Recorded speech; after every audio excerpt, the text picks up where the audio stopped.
So over here, this is your radon mitigation system. You familiar with these systems at all? I'm familiar with what radon is. I'm not familiar with the system. So basically, I mean, radon gas, it's a naturally occurring gas that comes from the ground, right? So it just emits from the ground 24 hours a day. So if your house is in an area that has a lot of radon, what happens is it just seeps up through your floor.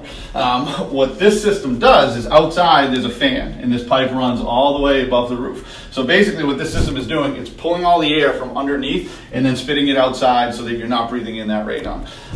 The things for a homeowner to be aware of with this type of system is this little gauge right here. See how it's uneven the way it is? That means that the fan is pulling. If you ever come down here and you see that that's dead even, that means that the fan isn't working and it's not actually pulling the radon out. So every now and then just come down and just peek over at that to check it.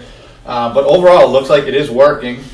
Whenever you see a system like this too, you should find out if there was a clearance test done after it, because we know that at some point they had a high radon test. After they put the system in, you just want a clearance test to make sure that that's doing enough to lower the value. So this meter or this gauge is not telling you anything about radon specifically. It's just telling you the system's working. Right. It's not measuring the radon level or anything like that. All that's doing is indicating the negative pressure that is pulling from underneath the floor to pull the radon out of the house and spit it to the outside. But this one looks like it's functioning the way it should. And are most on like light switches? Is that how the fan works? Or so some of them are on a switch outside. The way yours is set up right now, it's just plugged into an outside outlet. Actually, that's important for you to know because those outside plugs are GFI protected that we had talked about before. So if you trip any of the outside plugs, it's going to trip the whole circuit that you need to reset the breaker. So that's why you should check this periodically when you come down.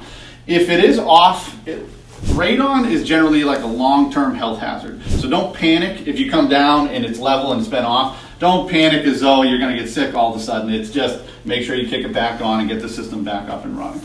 So it's normally just on a plug because it should be running 24 hours a day. Right, exactly. Sometimes it's a dedicated plug, sometimes it's on its own switch. Yours just happens to be on all the same circuit as outside.